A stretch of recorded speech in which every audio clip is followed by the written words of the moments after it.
Mga kapuso, 86 days bago magpasko, umaalagwa na ang Kapaskuhan sa Guagua, Pampanga. At ang pagbubukas ng Christmas attraction doon sa pagtutuklay ni Jasmine Gabriel Galban ng GMA Regional TV, 1 North Central Luzon. Jasmine!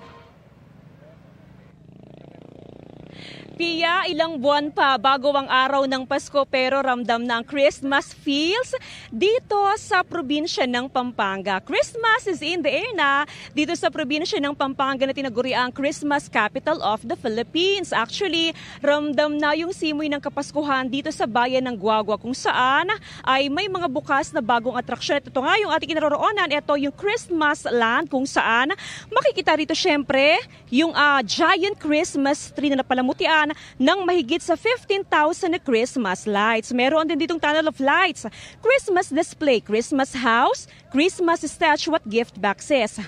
Pia, bukas ang Christmas land mula alas 4 ng hapon hanggang alas 12 ng hating gabi. Yan muna ang latest mula sa Pampanga. Advance Merry Christmas, Pia! Advance Merry Christmas din sa iyo at maraming salamat Jasmine Gabriel Galban ng GMA Regional TV, 1 North Central Luzon. Mga kapuso, manatili nakatutok sa balita anumang oras. Mag-subscribe sa GMA Integrated News sa YouTube. At sa mga kapuso abroad, samahan nyo kami sa GMA Pinoy TV at sa www.gmanews.tv.